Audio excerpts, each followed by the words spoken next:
ശരിക്കും ബാധാദോഷം എന്ന് പറയുമ്പോൾ ബാധയെ വച്ച് ചെയ്തിരിക്കുന്ന നാടൻ രീതിയിൽ പറഞ്ഞാൽ പണി കൊടുത്തിട്ടുണ്ട്. തിരിച്ച് ചെയ്യണം എന്ന് പറഞ്ഞാൽ അവർ മനഃപൂർവ്വം തിരിച്ച് കൊടുക്കുന്നേ അല്ല, ഇവരുടെ മാറാൻ വേണ്ടിയിട്ട് ചെയ്യുന്നതാണ്. അപ്പോൾ ചിലപ്പോൾ ഇവർ കടപ്പുകാരായി പോകും. അതിൽ വരുന്നതാണ് മെയിൻ ആഭിചാരം, ക്ഷുദ്രം, കൂടോത്രം. ഈ കൂടോത്രമൊക്കെ മനുഷ്യനെ നശിപ്പിച്ച് കളയുന്നതാണ്. പ്രേതബാധാദോഷം, മരിച്ചുപോയ ആത്മാവിനെ വെച്ചിട്ടൊക്കെ ചെയ്യുന്ന ദോഷം. എനിക്ക് അവർ അങ്ങനെ ചെയ്യുന്നുണ്ട്, ക്ഷേത്രത്തിൽ പോയിട്ട് ഇങ്ങനെ ചെയ്യുന്നുണ്ടെന്ന് പറഞ്ഞിട്ട് യാതൊരു കാര്യമില്ല. അനുഭവിക്കാൻ വേണ്ടി ഇട്ടുകൊടുക്കുന്നതാണ് ഇത്. ഇന്നിപ്പോൾ ചോറ്റാനിക്കരയിൽ വന്നാൽ ഒരു 6:30 മണി സമയം തൊട്ട് 8 മണി 8:30 മണി വരെ എന്നെ ആ ക്ഷേത്രത്തിൽ കാണാം. ഒരിക്കലും ആവശ്യമില്ലാതെ നമ്മൾ ഒന്നും ചെയ്യാൻ പാടില്ല. അതായത് ഒരു പരിഹാരം ചെയ്യുന്നു, ഇത് മാറുമോ? സംശയം മനസ്സിൽ കിടക്കും. സംശയം വെച്ചുകൊണ്ട് ഭഗവാനെ വെച്ച് ഒരു കാര്യവും ചെയ്യും. സംശയമുള്ള ഒരു വ്യക്തിയുടെ ഒരു കാര്യവും മാറില്ല.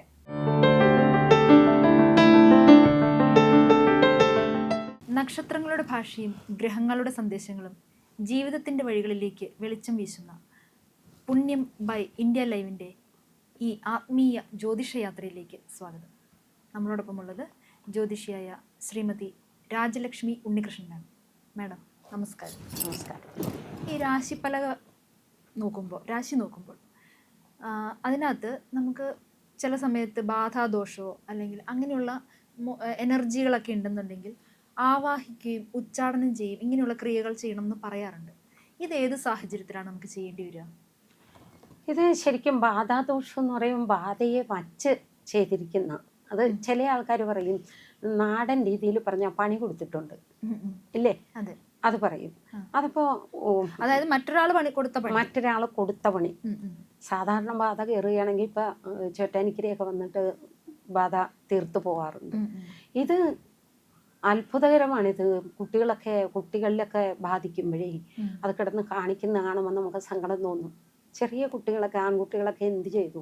അവര് ഏത് കുട്ടിയാണെങ്കിലും അവർ സഹിക്കുന്നത് നമ്മൾ കാണുന്നതല്ലേ. അപ്പോൾ ഈ ശത്രുദോഷം കൊണ്ടിട്ട് വരുന്നതാണ് ഈ ബാധാദോഷമൊക്കെ. ശത്രു ചെയ്യുന്നതായിട്ടുള്ള ഇത് എന്തിനാ? ശത്രുവിന് ജയിക്കാൻ ഈ ആളെ അടിമയാക്കുകയാണ് ചെയ്യുന്നത്. പക്ഷേ ഇവരിത് തിരിച്ചു കൊടുക്കുന്നു.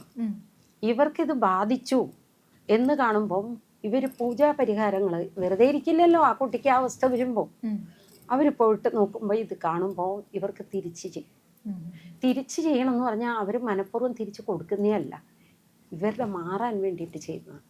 അപ്പോൾ ചിലപ്പോൾ ഇവർ കടപ്പുകാരായി പോകും. ശരി. അതായത് ചെയ്ത ആൾക്കാരെ തിരിച്ചറിയിക്കും. അതാണ് നമ്മൾ ചെയ്യുന്നത്. ആര് ചെയ്തു? ഇപ്പോൾ ഉദാഹരണം, ഒരു ക്ഷുദ്രം ചെയ്ത ആള് ഇന്ന രാശിയിൽ നമ്മൾ കാണുകയാണ്. ഒരു കർക്കിടകൻ രാശി ആണ് ലഗ്നമായി കിട്ടുന്നത്. കർക്കിടകം, ചിങ്ങം, കന്നി, തുലാം, വൃശ്ചികം, ധനുരാശിയിൽ നിൽക്കുന്നത് ആരാ? അപ്പോൾ നമ്മൾ ഇന്ന വശത്ത് എന്ന് പറയും ഇല്ലേ. വടക്ക് പടിഞ്ഞാറും വടക്ക് കിഴക്കുമായിട്ടുള്ള ബന്ധമുള്ള ഒരാളാ ചെയ്തിരിക്കുന്നത്. ഈ ആൾക്കിട്ട് പണി കൊടുക്കുകയല്ല നമ്മൾ ചെയ്യണത്. നമ്മൾ ഇവർക്ക് സുഖം കിട്ടാൻ, ഇവരുടെ രോഗാവസ്ഥകളെ മാറ്റാൻ നമ്മൾ ഈ പറയുന്ന കർമ്മങ്ങൾ ചെയ്യും. അതിൽ വരുന്നതാണ് മെയിൻ ആഭിചാരം, ക്ഷുദ്രം, കൂടോത്രം. ഈ കൂടോത്രമൊക്കെ മനുഷ്യനെ നശിപ്പിച്ച് കളയുന്നതാണ്.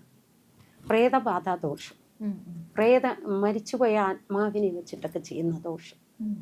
ഇതാണ് ഇപ്പോൾ കുറച്ച് മുമ്പ് നമ്മൾ സംസാരിച്ച പോലെ ഡോറിൽ മുട്ടുക, അങ്ങനെയൊക്കെ തോന്നുന്നത്. പിന്നെ കള്ളന്മാരും ഉണ്ട്, പ്രേതത്തെ പോലെ വന്ന് അഭിനയിച്ച് മുട്ടുന്നവരും ഉണ്ടാവും. ഇതല്ല പറയുന്നത്. ആ അഭിനയത്തിന് നമ്മുടെ ഏതാണെങ്കിലും ഞാൻ പറയുന്നത് മനസ്സിന് നല്ല ബലമുള്ളിടത്ത് ഇതൊന്നും ഏൽക്കില്ല. ചില ആൾക്കാർ ഇതിനെയൊന്നും വിശ്വസിക്കാതെ നടക്കുന്നവർക്ക് പ്രശ്നമില്ല. പക്ഷേ ഇതിലൊക്കെ കൂടുതൽ ഈ കൂടോത്രം എന്നൊക്കെ ചെയ്യുന്നിടത്ത് അത് ഭയങ്കര ഫലങ്ങളുണ്ടാക്കും. ആർക്ക് ചെയ്തോ ആര് ചെയ്തോ അവർ നശിക്കും. ഒരാളെ നശിപ്പിച്ചിട്ട് ഒരാൾ ജീവിക്കാമെന്ന് വിചാരിച്ചാൽ ഭഗവാൻ അത് വെറുതെ വിടില്ല. സുദർശന മന്ത്രമൊക്കെ ജപിച്ചാണ് നമ്മൾ ഈ പൂജാതി കർമ്മങ്ങൾ ചെയ്യണത്. അതുപോലെ പ്രത്യങ്കിരി ശൂലിനിയൊക്കെയാണ്. പ്രത്യങ്കിര എന്ന് പറയുമ്പോൾ ഭദ്രകാളിയുടെ വേറൊരു രൂപം ഇല്ലേ. ആ ഭദ്രകാളിയുടെ വേറൊരു രൂപം എന്ന് പറയുമ്പോൾ പ്രത്യങ്കിര എടുത്തിട്ടടിക്കും. അപ്പൊ അതിൽ പറയുന്നുണ്ട് ഓം ഹ്രീം ഷ്രൗം ഇക്ഷ പക്ഷിരജിഹ്വേ കരാളദംശ്രീ പ്രത്യങ്കിരീം ഷ്രൗം ഹ്രീം ഹും പട്ട് സ്വാഹ.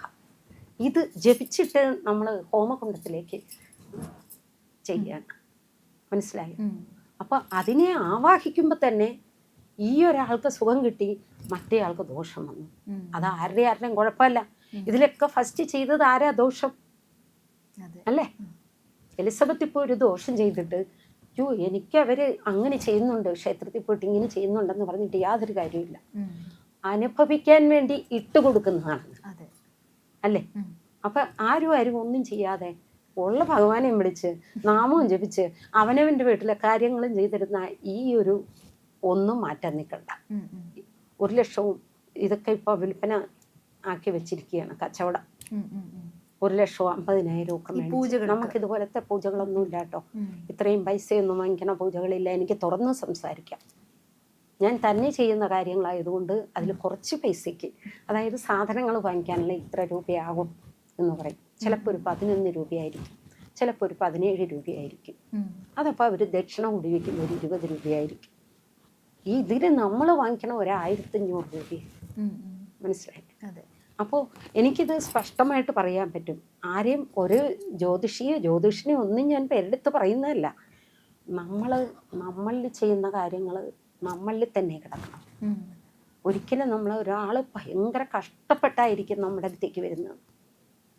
കഷ്ടപ്പെട്ട് ബുദ്ധിമുട്ടി പൈസ ഉണ്ടാക്കി ഇതെന്ത് സംഭവിച്ചു എന്നറിയാൻ ആ കുട്ടിയെ കൊണ്ട് നമ്മുടെ അടുത്ത്, അല്ലെങ്കിൽ ആ ഒരു സ്ത്രീയെ കൊണ്ട് മനപ്രയാസത്തോടു കൂടി വരുന്നത്, നമ്മൾ വാങ്ങിച്ചാൽ നമുക്ക് പ്രയോജനപ്പെടില്ലത്. അത് വേറൊരു വഴി പോകും. നമ്മൾ ഇത്രയും നമ്മളെ വലുതാക്കി ഒരിക്കലും പറയില്ല കേട്ടോ, അങ്ങനെ ഒരിക്കലും പറയരുത്. പക്ഷേ ഈ നമ്മൾ വാങ്ങിക്കുന്ന ഓരോ രൂപയിലും അത് ഭഗവാൻ ഭഗവതിക്കും കൂടി ഉള്ളതാണ്, നിത്യം. അതെ, ഭഗവാന്റെയും ഭഗവതിയുടെയും പേരിൽ മേടിക്കുമ്പോൾ അത് ഉറപ്പായി. പേരിലല്ല, നമ്മളിപ്പോൾ ഭഗവതിയെ വച്ച് ചെയ്യുന്ന ഒരു പൂജ, ഭഗവതിയാണ് അവിടെ അനുഗ്രഹം തരുന്നത് നമുക്ക്. ഇപ്പൊ ചോറ്റാനിക്കരി അമ്മയെ വിളിച്ച് അല്ലെങ്കിൽ വാരാഹി അമ്മയെ വിളിച്ച് നമ്മളൊരു പൂജ ചെയ്യുമ്പോൾ അതിൽ 1 രൂപയ്ക്ക് അർഹതപ്പെട്ടവരാണ് അവർ, അല്ലേ? ഇത് ഇന്നിപ്പോൾ ചോറ്റാനിക്കരയിൽ വന്നാൽ ഒരു 6:30 മണി സമയം തൊട്ട് 8 മണി 8:30 മണി വരെ എന്നെ ആ ക്ഷേത്രത്തിൽ കാണാം, എപ്പോഴും കാണാം. കാരണം ഈ ഇതിൽ ഞാൻ 1,500 രൂപ മേടിക്കുന്നുണ്ടെങ്കിൽ അതിൽ 1000-ന് അവകാശി അല്ലെങ്കിൽ 500-ന് അവകാശിയാണ് അമ്മ, ഇല്ലേ? അത് അവിടുത്തെ പ്രവർത്തകർക്ക് പോലും അറിയാം നമ്മളത് ചെയ്യുന്നത്. ഒരിക്കലും ആവശ്യമില്ലാതെ നമ്മൾ ഒന്നും ചെയ്യാൻ പാടില്ല. ഇതൊക്കെ നിസ്സാരമായിട്ട് മാറ്റുന്ന കാര്യങ്ങളുണ്ട്. ഇതൊക്കെ പറയുമ്പോൾ ചില ആൾക്കാർ ആരുടെയും പേരൊന്നും എടുത്ത് ജ്യോതിഷന്മാരെ ഒരിക്കലും ഞാൻ ഇതാക്കി പറയുകയല്ല. പക്ഷെ നമ്മൾ ചെയ്യുന്ന കർമ്മത്തെക്കുറിച്ചാണ് നമ്മൾ പറഞ്ഞത്. എന്നെ ഇതിലേക്ക് വിളിക്കുമ്പോൾ ഞാൻ ചെയ്യുന്ന കർമ്മങ്ങൾ എത്രത്തോളമാണ്, അത് ആൾക്കാർക്ക് എത്രത്തോളം മാറ്റങ്ങൾ വരും. പിന്നെ ഇതിൽ വേറൊന്നുകൂടി എനിക്ക് പറയാനുണ്ട്. പോസിറ്റീവായിട്ട് ചിന്തിക്കാതെ, അതായത് ഒരു പരിഹാരം ചെയ്യുന്നു, ഇത് മാറുമോ? സംശയം വെച്ചുകൊണ്ട് ഭഗവാനെ വെച്ച് ഒരു കാര്യവും ചെയ്യും. സംശയമുള്ള ഒരു വ്യക്തിയുടെ ഒരു കാര്യവും മാറില്ല.